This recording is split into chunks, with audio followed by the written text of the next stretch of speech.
Wow Tamil நேயர்களுக்கு வணக்கம். சென்னையில் கடந்த மாதம் நடந்த ஒரு ஃபங்க்ஷனில் பேசின ரஜினிகாந்த் திருமணத்துக்கு முன்னால் தனக்கு பல கெட்ட பழக்கங்கள் இருந்ததுன்னு, திருமணத்துக்கு அப்புறம் தன்னுடைய அன்பால் மனைவி தன்னை திருத்தினாங்கன்னு சொல்லியிருக்கார். ரஜினிகாந்த் மட்டும் இல்லை, பல பிரபலங்களோட, ஏன் பல சாதாரண மக்களுடைய வாழ்க்கையே திருமணத்துக்கு முன்பு ஒன்றாகவும் திருமணத்துக்கு அப்புறம் வேறொன்றாகவும் தான் இருந்திருக்கார். திருமணம் வரைக்கும் ஒரு ரூட்டில் போனவங்க திருமணத்துக்கு அப்புறமா மனைவி அறிவுரைப்படி புது ரூட்டில் பயணிப்பாங்க. அப்படி பயணிச்சவங்கள லேட்டஸ்டாக சேர்ந்திருக்கிறவர் விராட் கோலி. விராட் கோலின்னதும் ஒரு காலத்தில் நமக்கெல்லாம் ஆக்ரோஷமான ஒரு முகம் தான் ஞாபகத்துக்கு வரும். மைதானத்தில் சக வீரர்களை திட்டுறது, ப்ரெஸ் மீட்டில் கோபமாக பதில் சொல்றதுன்னு, எதிரணி வீரர்களை ஸ்லெட்ஜிங் பண்றதுன்னு எப்பவுமே ஒரு விளையாட்டு பையனா, ஒரு ஆக்ரோஷமானவரா விராட் கோலி இருப்பார். அதோட அவர் கடவுள் நம்பிக்கை கொஞ்சம் கூட கிடையாது. 2016ஆம் ஆண்டு உலகக்கோப்பை அப்போ செய்தியாளர் ஒருத்தர் விராட் கோலியை சந்திச்சிருக்காரு. அப்போ மைதானத்தில் நீங்க பதட்டம் இல்லாமல் ஆடுறதுக்கு காரணம் பூஜை தியானம்லாம் செய்யறதா அப்படின்னு கேட்டிருக்காரு.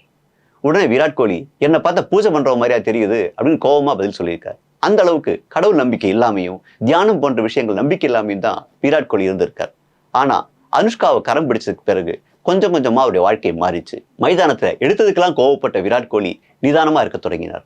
அதனாலதான் 2 வருஷம் அவுட் ஆஃப் ஃபார்மா இருந்தாலும் அதை பத்தி விமர்சிச்சு எத்தனையோ செய்தியாளர்கள் கேள்வி கேட்ட போதும் அவர் பதட்டம் இல்லாம நிதானமா பதில் சொன்னார்.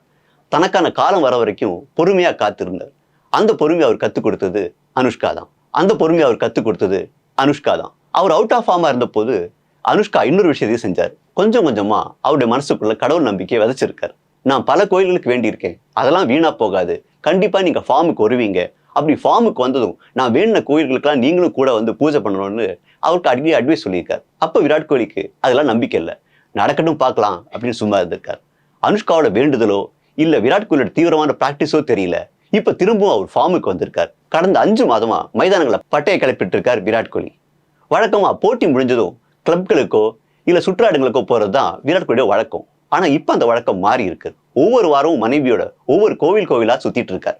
தயானந்த் சரஸ்வதி ஆசிரமம், நீம் கரோலி பாபா கோயில், உஜ்ஜயினி மாகாளி கோவில்னு அனுஷ்கா கோலி தம்பதியை ஒவ்வொரு வாரமும் ஒவ்வொரு கோவில்ல பார்க்க முடியுது.